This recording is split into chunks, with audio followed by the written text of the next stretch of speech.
محترم احبہ، غفلت کے باعث رمضان المبارک میں بھی گناہوں سے نہ بچنے والوں کے لیے لیلۃ القدر ایک امید کی کرن ہے۔ اللہ جل وعلا کی جانب سے آئے ہوئے اس خوبصورت مہمان کو ناراض کرنے والے اگر لیلۃ القدر کے دامن میں چھپ کر اس رات آنسو بہا کر رو رو کر اللہ جل وعلا سے اپنی بداعمالیوں کی معافی مانگتے رہیں اور پختہ توبہ کر لیں تو اس رات کے دامن سے پھوٹتی ضیاؤں کی برکت سے اللہ جل وعلا ہمارے تاریک سینوں کو بھی روشن کر دے گا اور رمضان المبارک بھی ہم سے راضی ہو جائے گا۔ محترم احبہ، یہ رات آتی ہے، آ کر چلی جاتی ہے، یہ آئے گی اور آ کر چلی جائے گی، لیکن ایک وقت آئے گا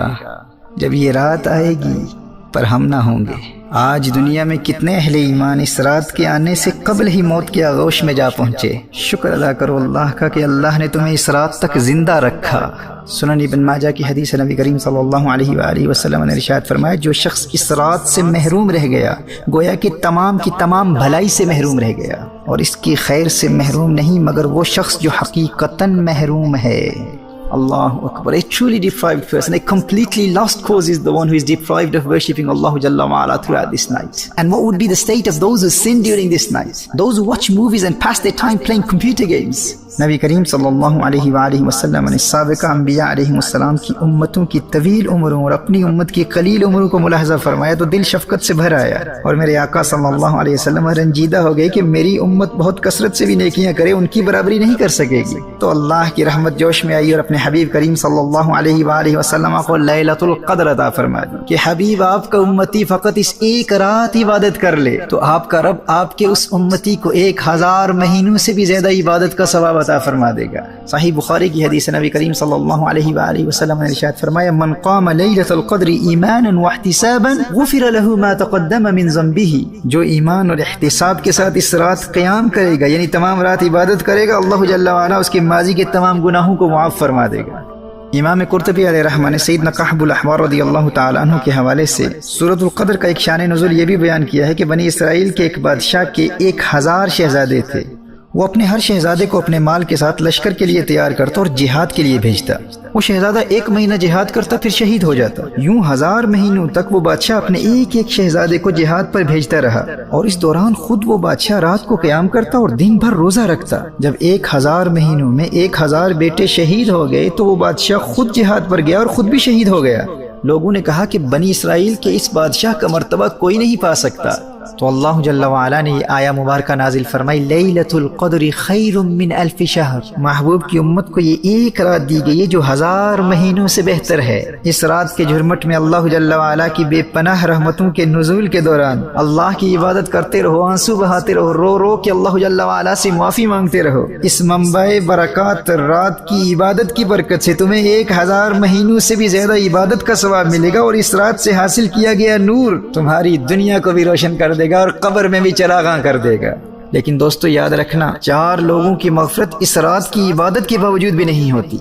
نمبر 1 عادی شرابی، نمبر 2 والدین کا نافرمان، نمبر 3 قاطع الرحم، رشتہ داروں سے تعلقات توڑنے والا، نمبر 4 آپس میں بغض و کینہ رکھنے والا، آپس میں قطع تعلق کرنے والا۔ تو جن کے والدین ناراض ہیں سب سے پہلے والدین کے قدموں سے لپٹ کر ان سے معافی مانگو۔ اگر اس رات کا نور حاصل کرنا چاہتے اور مغفرت کے حقیقی طلبگار ہو تو والدین کو راضی کر لو، رشتہ داروں سے فوراً صلح کر لو، شراب سے فوراً توبہ کر لو، اور جن اہل ایمان سے ناراضگی ہے یا دل میں بغض و کینہ ہے ان تک فوراً پیغام صلح پہنچاؤ۔ تاخیری حرب اختیار مت کرو، مت کہو کہ آئندہ مستقبل میں پھر موقع ملا تو صلح کر لیں گے۔ کیا ضمانت ہے، کیا گارنٹی ہے ہمارے پاس کہ لیلۃ القدر ہمیں پھر ملے گی، رمضان المبارک ہمیں پھر نصیب ہوگا؟ یہ موقع قسمت والوں کو ملا کرتا ہے، جو اس رات کی برکات سے محروم رہا حدیث کی روشنی میں اس سے بڑا محروم کوئی شخص نہیں ہے، وہ حقیقتاً محروم ہے۔ صحیح بخاری کی ایک حدیث ہے، نبی کریم صلی اللہ علیہ وآلہ وسلم نے ارشاد فرمایا، لیلۃ القدر کو رمضان المبارک کے آخری 10 کی طاق راتوں میں تلاش کرو، اور صحیح بخاری کی دوسری حدیث میں ارشاد فرمایا کہ آخری 7 راتوں میں تلاش کرو۔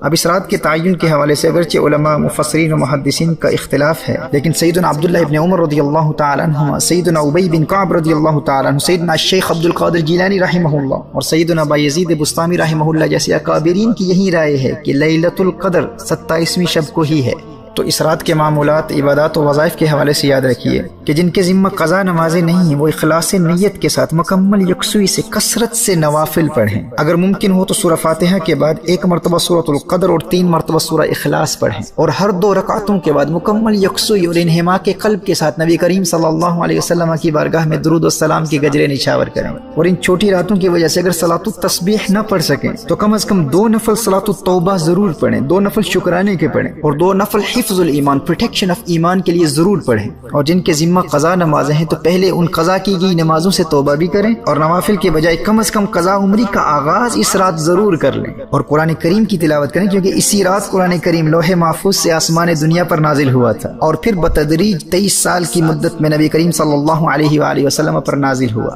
جامع ترمذی کی روایت ہے، حضرت سیدتنا عائشہ رضی اللہ تعالیٰ عنہ عرض کرتی ہیں، یا رسول اللہ صلی اللہ علیہ وسلم، اگر مجھے شب قدر کا علم ہو جائے تو کیا پڑھوں؟ نبی کریم صلی اللہ علیہ وسلم نے ارشاد فرمایا، یوں دعا مانگو، اللہم انک عفو تحب العفو فاعف عنی،